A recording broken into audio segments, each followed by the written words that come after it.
नमस्कार किसान भाइयों, स्वागत है आपका आज की इस वीडियो में। तो आज की इस वीडियो में किसान भाइयों हम बात करेंगे कि कई किसान भाइयों की हमारी जैसे शिकायत रहती है कि वो गन्ने में या अपनी किसी भी फसल में खाद का तो बहुत प्रयोग करते हैं, बहुत अच्छे से खाद वगैरह डालते हैं। लेकिन क्या होता है कि उनके गन्ने में या किसी अन्य फसल में वो जो खाद का असर है वो दिखाई नहीं देता है। मतलब आप खाद का अच्छे से इस्तेमाल करते हैं, बहुत ज़्यादा भी इस्तेमाल करते हैं, लेकिन जिस प्रकार से असर दिखना चाहिए वो खाद का असर जो है वो उनकी फसल पर दिखाई नहीं देता है। तो इसके पीछे क्या कारण है, क्या रीज़न है और इसके उपाय क्या हैं, किस प्रकार से आप जो है इससे निदान पा सकते हैं, उसके बारे में आज की इस वीडियो में बात करेंगे। तो किसान भाई सबसे पहले बात करते हैं कि इसका कारण क्या है। जैसे कि आप खाद का एक नियमित खाद का इस्तेमाल आप करते हैं, खाद आपने अच्छे से डाली, उसके बावजूद भी अगर आपके गन्ने में या अन्य किसी फसल में खाद की असर जो है उसका दिखाई नहीं देता, तो इसका सबसे सीधा सा उदाहरण या फिर रीज़न है किसान भाइयों कि आपके खेत की जो है, आपके खेत की मिट्टी की जो है उपजाऊपन, उसका जो है उसकी जो उर्वरकता शक्ति है वो कम हो गई है। इसी वजह से जो भी आप खाद डाल रहे हैं किसान भाइयों, वो आपकी फसल में उसका असर जो है वो देखने को नहीं मिलता। वो खाद जो है वो खेत में ज्यों की त्यों पड़ी रहती है, उसको मिट्टी जो है वो सोखती नहीं। क्या है, अगर मिट्टी सोखेगी नहीं, खेत आपका उसको ग्रहण नहीं करेगा, तो वो उसका असर जो है आपकी फसल में देखने को नहीं मिलेगा। अब बात करते हैं कि हमारे जो खेत की उपजाऊपन है, खेत की जो उर्वरकता शक्ति है वो कम क्यों हुई। उसका पीछे से किसान भैया सबसे जो मेन रीज़न है वो है हमारे, जैसे किसान भैया करते हैं कि खादों की अधिक इस्तेमाल करते हैं, बहुत ज़्यादा खादों का इस्तेमाल करते हैं। जैसे कि खास करके हमारे किसान भैया क्या करते हैं कि यूरिया बहुत ज़्यादा इस्तेमाल करते हैं। जैसे कि हर बार में से एक खाद डालेंगे, पहली खाद उसमें भी 1-2 बोरी यूरिया, अगली खाद में फिर से 1-2 बैग यूरिया के, और जितनी भी बार वो खेत में या गन्ने की फसल में खाद का इस्तेमाल करते हैं, उसमें यूरिया की अधिक मात्रा में यूरिया का इस्तेमाल करते हैं। तो सर भैया यूरिया का भी अधिक इस्तेमाल करना से भी क्या होता है कि खेत में जो है नाइट्रोजन की बहुत ज़्यादा मात्रा हो जाती है, जिसकी वजह से भी उसमें जो उसका जो उपजाऊपन है वो भी कम होता है। क्योंकि खेत को जो है, गन्ने की फसल को या कोई अन्य फसल को सभी प्रकार की खादों की आवश्यकता होती है। सिर्फ नाइट्रोजन की ही नहीं, नाइट्रोजन के साथ में फास्फोरस हो गया और कैल्शियम वगैरह हो गया, इन सभी पोषक तत्वों के साथ में इन खादों की आवश्यकता होती है। और किसान भाइयों इसके साथ में जो एक और रीज़न है कि हम जैसे कि किसान भाई क्या करते हैं कि अधिक जो है बहुत सारे रासायनिक कीटनाशकों का भी प्रयोग करते हैं, जिसकी वजह से भी हमारी जो मिट्टी की जो उपजाऊ शक्ति है वो भी कम धीरे धीरे हो रही है। तो इनकी पीछे का जो रीज़न है वो यही है कि हम बहुत ज़्यादा खादों का इस्तेमाल कर रहे हैं, रासायनिक खादों का और कीटनाशकों का प्रयोग करते हैं।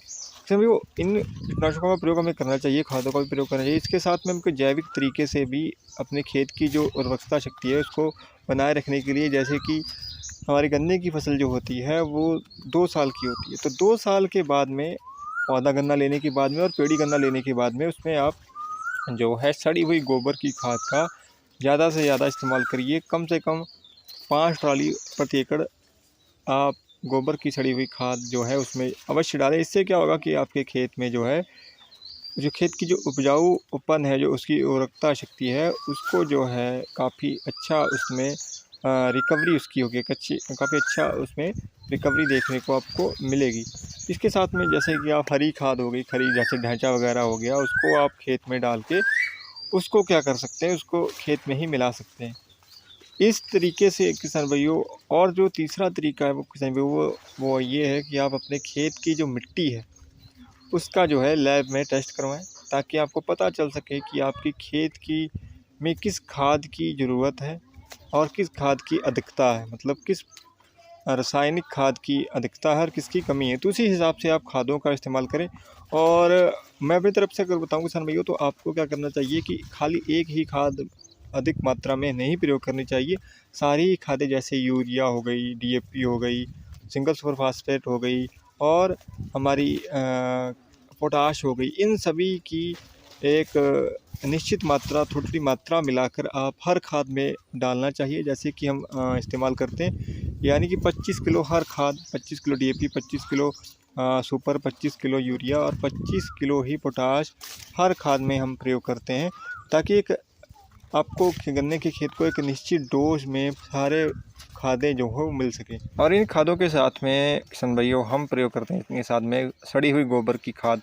हर खाद में 4 से 5 कुंटल सड़ी हुई गोबर की खाद का भी आप इस्तेमाल कर सकते हैं, जिससे क्या होगा कि एक संतुलन बना रहेगा रासायनिक खाद और आपकी गोबर की खाद जो कि जैविक ऑर्गेनिक एक खाद है उसके बीच में, ताकि आपके खेत की आपको खेत को जो है रासायनिक खाद भी मिलती रहे, उसके साथ में उसकी उपजाऊपन जो है उसके बने रहने के लिए आपको उसको जैविक खाद के रूप में सड़ी हुई गोबर की खाद भी मिलती रहेगी। सड़ी हुई गोबर की खाद जो है वो केंचुओं का एक भोजन होता है और केंचुए किसान का मित्र होते हैं।